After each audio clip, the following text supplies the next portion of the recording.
All right, so now we're gonna go inside. When you're driving, obviously you wanna have this closing off the door there to keep it sturdy. And when you go in, you open that up, put this step down, and you got a deadbolt and a regular lock there, which you open up.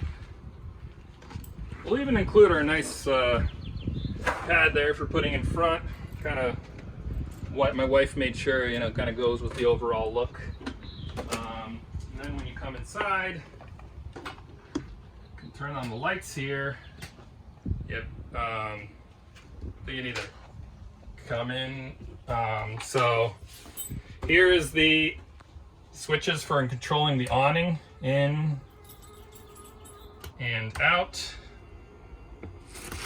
And then you have the exterior lights, which is, there's a nice LED light strip along there, which is great when you're camping. Provides nice soft lighting for when you're sitting at your picnic table. And then you have the indoor light here, which includes these LED switches here, but then over here you have additional ones which you just control manually like that. And so here is the great spot for hanging out. And I'm 6 feet tall, but I could fit in here comfortably. When I was needing to do some work on the road with a laptop, I was able to sit here pretty comfortably, and the kids were able to be on the other side. It's almost like being at an old-fashioned diner where you're in one of those booths, and it's pretty comfortable. Actually, more comfortable than some of the booths at like diners in San Francisco, where they really pack you in. So you got the blinds here to provide a lot of natural light when you need it. Open the windows, get some nice air in. Open this window here. So that's nice. A lot of great storage up here. We pretty much fit all of the clothes for a 4-week trip for a family of 4 up there. Packed pretty light, but we're able to fit quite a bit. Here's a nice little kind of mesh cubbyhole area. This is just all the documentation that came with the vehicle and all the different appliances and things like that. Then we have more storage here in the kitchen area. As I mentioned, nice refrigerator that runs off of propane, and a little freezer here too. So, this is like larger than my mini fridge when I was in college. So it's pretty nice. You can fit a few beers in there, a lot of food for the kids and adults as well. And then over here, this is an important piece here because it allows you to turn on the water pump when you are not connected to electricity and you need to pump the water to the sink. And then you have 2 buttons for water heater, one if you want to run it off of gas, another if you want to run it off of electricity. When you're plugged in to an RV site and you get to use as much electricity as you want to use the electric one there. Got the battery there, fresh water tank, black water tank, gray water tank there. Another light here, plenty of lighting, which is nice given that it's a fairly small SUV. And then you got the cooking area here with 2 burners, another light, a fan, which is important because especially if you're in a colder area and you got all the window closed and you're cooking, it can actually heat up really quickly, which can be nice, but you don't want to get things to be too steamy. You got a little microwave here. Again, this might be like a microwave you have when you're in a college dorm room, maybe a little bit bigger, actually, in my case. And here, very important thing here, this is the air conditioner. So you can control the amount of cold that you get there, and then you can control how much fan you want when it's AC or how much fan you want when it's just the fan.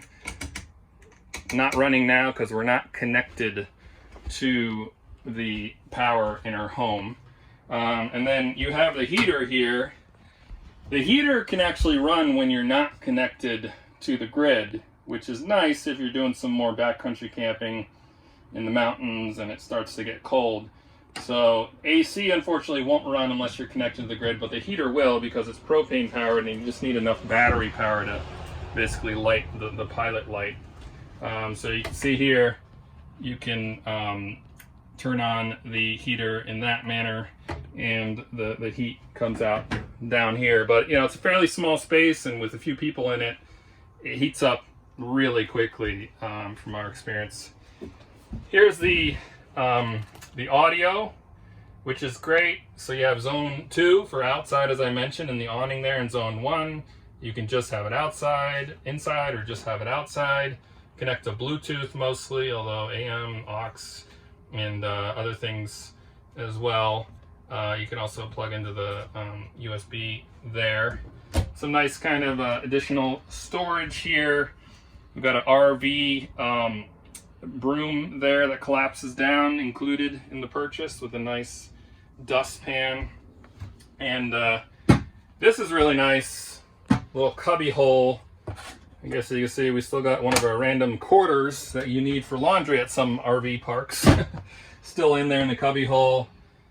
This is a nice spot too, so you can get the TV here that kind of clamps on here, and you have a TV.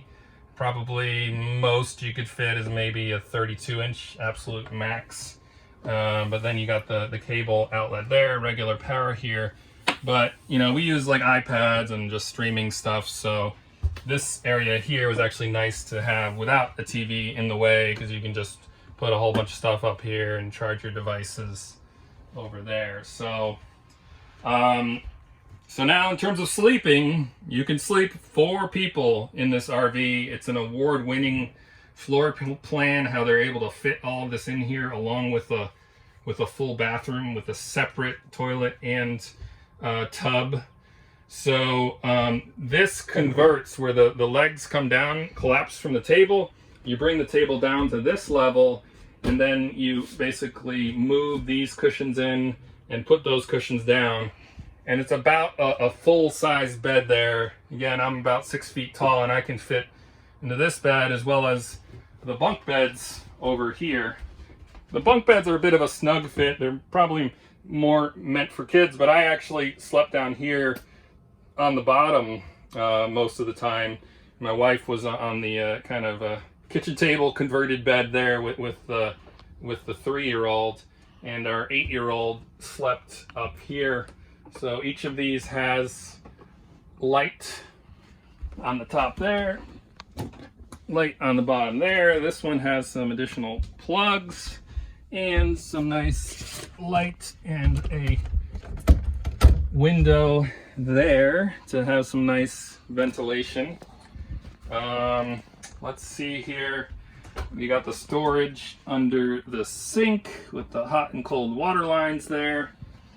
And then we have the pantry, which is pretty sizable. Again, between the refrigerator and this pantry here, we were able to, you know, go a few days without having to go to the supermarket because we had plenty stored. Obviously, it depends on, you know, what you eat, but if it's a lot of like camping food, like oatmeal and dry stuff that you can keep in there, you can go quite a while with the storage you have here. And then there's another little storage compartment down here. All right, so now we will go into the bathroom. Hopefully we can fit in here. So again, this is an award-winning floor plan, how they're able to fit into this fairly small 18-foot, 2,800-pound RV, full, you know, 4 spots for sleeping, but also it's not like a so-called wet bathroom. So it's nice because the toilet here is separate from the tub. A lot of smaller RVs, they have kind of the shower and the toilet all in one place. So when you shower, all the water gets all over the toilet, and then it's a real pain to clean up.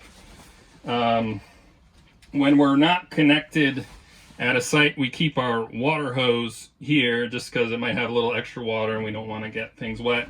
But this is included a 50-foot water hose, which will allow you to connect at pretty much any RV site that has water. The filter, it also has a pressure regulator. So you want to have all 3 of those things, the hose, the filter, and the pressure regulator for any RV site you go to. Nice shower handle there. You can also just run it from the spout there. And we actually fit a 3-year-old and an 8-year-old boy in here, and they would just chill out for like an hour. So it's small, but it's not tiny, and it is nice, especially when you're camping and the kids get pretty dirty, to just be able to throw them in there. And then also, you know, again, I'm 6 feet tall and I can kind of stand in here and shower, but this little brilliant skylight they put in here, which adds a bunch of light, but also gives you a little extra headroom if you're 6 feet or maybe a couple inches more max. It makes it feel like you're not having to duck down while you're taking a shower, which is nice. So then there's another screen kind of ventilation here, which is great for the bathroom to have the ventilation right here. And then, you know, we have some hooks here that we added, but those can be removed without damaging anything just by pulling down on the thing. We got the shower curtain, and again, the separate toilet here, which is, you know, smaller than you would find in a typical house, but it's still, you know, good size. And then you just flush everything by pushing down on the pedal there. And then got a toilet paper holder as well. And so that's basically everything on the floor plan. Oh, and built-in speakers into the ceiling. So again, you're able to play music on the inside here with a speaker here and a speaker here, which is really nice, just to have a little bit of, you know, background music and enjoy your time. We listened to a lot of like relaxing stuff like Jack Johnson or Bob Marley, and just enjoyed a wide variety of campsites on the beach and the mountains, all the way up to Glacier National Park. And it's just, yeah, really been an amazing experience with this RV, and we want to be able to give that experience to other families as well, because we think that, you know, it's just a really great you know, RV for families or you know, couples as well, because then you can just leave this table the way it is and not have to convert it to a bed, although it is pretty quick. But yeah, looking forward to talking. We're here in the East Bay, in the Bay Area, and if there's any questions, feel free to reach out.